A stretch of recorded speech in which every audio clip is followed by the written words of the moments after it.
It would be hard not to notice St Paul's Cathedral's enormous dome. But did you know the dome has a number of galleries you can visit? To get to them, there are a lot of stairs, and it is a bit of a climb. If you are a little anxious about visiting these galleries, or just not sure what to expect, you can watch this film to find out what goes on at the top.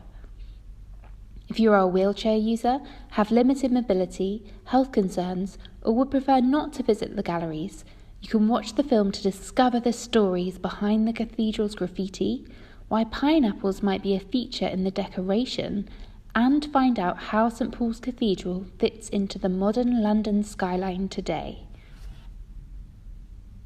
To visit the dome or for more information, you will need to find the entrance to the galleries on the cathedral floor, found on the south side of the cathedral.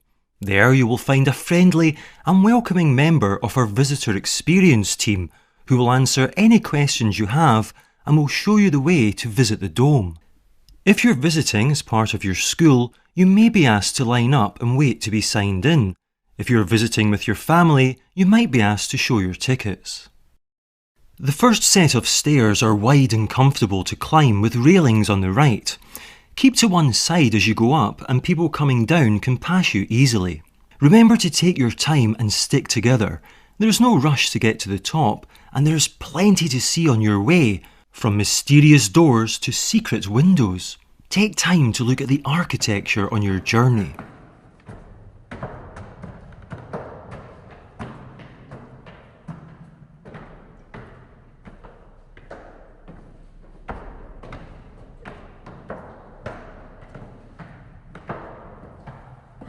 There are 376 steps to the stone gallery, and on your way you might spot some graffiti. Some of the graffiti you will see is hundreds of years old. What names and dates can you read? When we run our fingers over the dates and letters, we can feel the cold and roughness of the stone. We can imagine the lives of the different people who carved them and the many, many people who have passed through here. Why do you think people wrote their names here? Maybe they wanted to show their love for the cathedral or show that they are a part of the building. Today, we would consider writing graffiti on the building as being very disrespectful, as it would damage it and ruin it for other visitors.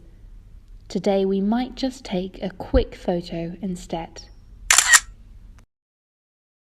Once you reach the stone gallery, you are greeted by incredible views of London. The gallery is outside and is wide and open. The walls are high and there are places to sit and relax after the climb.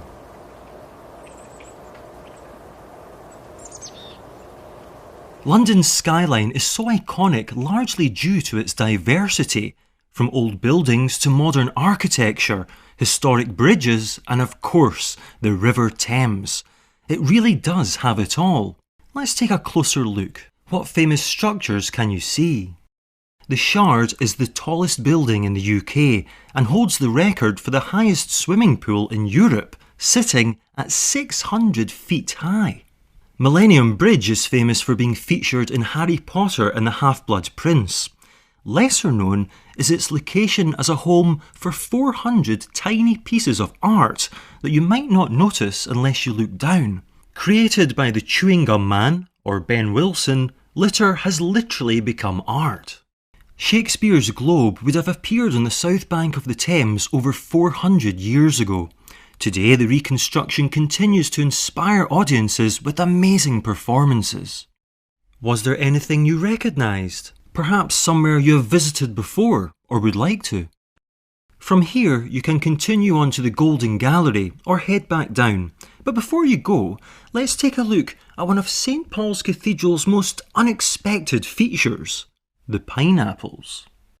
Do you think it's strange that there are bronze pineapples on top of the towers?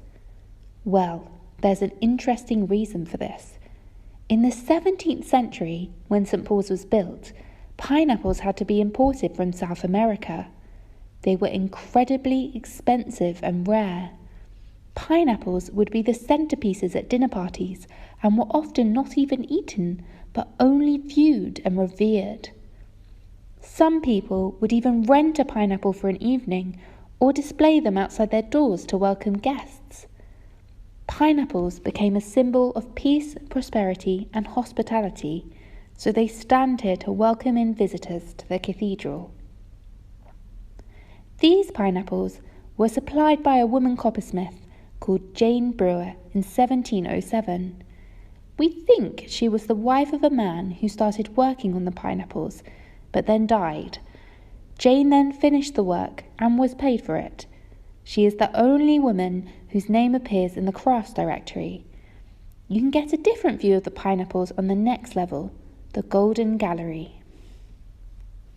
From the Stone Gallery to the Golden Gallery is a further 152 steps, totalling a whopping 528 steps from top to bottom. Getting to the Golden Gallery takes you up a beautiful spiral staircase. On the way up, take a look at the shapes and patterns in the iron staircase. Although the spiral steps are beautiful, they can get a bit narrow and steep. Remember to take your time. The gallery at the top isn't as spacious as the Stone Gallery, but there is plenty of room to walk around and take in the epic views. Just above the Golden Gallery sits the Ball and Lantern, which weighs 7 tons. Other parts of the cathedral sit below, like the bells and the clock. The cathedral clock was installed in 1893 and has 3 faces on 3 different sides. Each is more than 5 metres tall and wide. Think about how tall you are and how many of you would fit into the clock. Inside the southwest towers are the bells of St. Paul's.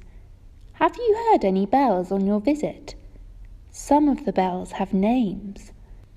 One of them is Great Paul, the largest bell ever cast in the British Isles, which weighs a whopping 16.5 tons. Sadly, Great Paul has not sounded for several years because of a broken chiming mechanism. There are 3 other clock bells, and the next largest to Great Paul is Great Tom, which weighs over 5 tons. You can hear Great Tom striking at each hour.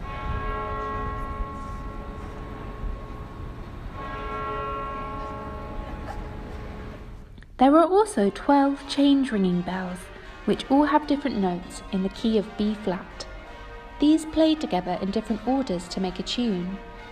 Each of these bells was given to St. Paul's by important people and organisations in the 19th century, including the fishmongers, the grocers, and the drapers of London. These bells also have short prayers inscribed on them, such as "My trust is in God alone" and "God grant grace." Why do you think people put prayers on bells? Can you imagine the prayers ringing out into the world as the bells are rung? Phew, and there we have it, the galleries of St. Paul's Cathedral and all the weird and wonderful things we can discover on the way. St. Paul's Cathedral and its iconic gravity-defying dome is a protected view from 8 different points across London. This means new projects for building must not obstruct the view. This is often why we find unusually shaped buildings in the city, for example 20 Fenchurch Street, more commonly known as the Walkie-Talkie. This building had to change shape so it didn't block the view. Take a look at the official list linked and see if you live near or can visit any of the protected views. Thank you for joining us on this journey today. Whether you walked it or watched it, we hope you enjoyed exploring another part of this fantastic building.